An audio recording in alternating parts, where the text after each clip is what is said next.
एक छोटा सा गांव था। चारों तरफ कच्चे घर, धूल भरी गलियां और सुबह सुबह खेतों की तरफ जाते हुए लोग। लेकिन उसी गांव में एक ऐसा आदमी भी रहता था जिसके बारे में पूरा गांव अजीब अजीब बातें करता था। और एक दिन तो लोगों ने उसे फिर वही काम करते देख लिया, जिसके बाद सबको यकीन हो गया कि वह आदमी चोर है। क्योंकि रोज सुबह जब लोग अपने अपने काम के लिए घरों से निकलते थे, तो वह आदमी चुपचाप किसी न किसी घर के बाहर रखी हुई रोटी या बची हुई सब्जी उठा लेता था।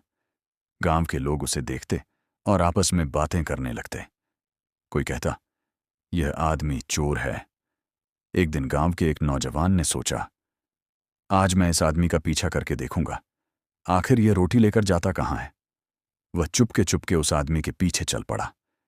वह आदमी गांव की गलियों से होता हुआ धीरे धीरे खेतों की तरफ जाने लगा। खेतों के बीच एक पतली सी पगडंडी थी, जिस पर वह आदमी आगे आगे चल रहा था। थोड़ी दूर जाने के बाद वह एक पुरानी और टूटी फूटी झोपड़ी के सामने जाकर रुक गया। उस आदमी ने अपने थैले से रोटी निकाली और झोपड़ी के अंदर चला गया। झोपड़ी के अंदर एक बहुत बूढ़ी और बीमार औरत बिस्तर पर लेटी हुई थी और उसके पास दो छोटे छोटे बच्चे भूख से रो रहे थे। वह आदमी चुपचाप उनके पास बैठ गया। उसने रोटी को छोटे छोटे टुकड़ों में तोड़ा और सबसे पहले बच्चों को खिलाने लगा। फिर उसने उस बूढ़ी औरत को पानी पिलाया और सबसे आखिर में उसने खुद रोटी का सिर्फ एक छोटा सा टुकड़ा खाया। यह सब देखकर नौजवान की आंखों में आंसू आ गए। अगले दिन जब सुबह हुई तो गांव वालों ने एक अजीब नजारा देखा।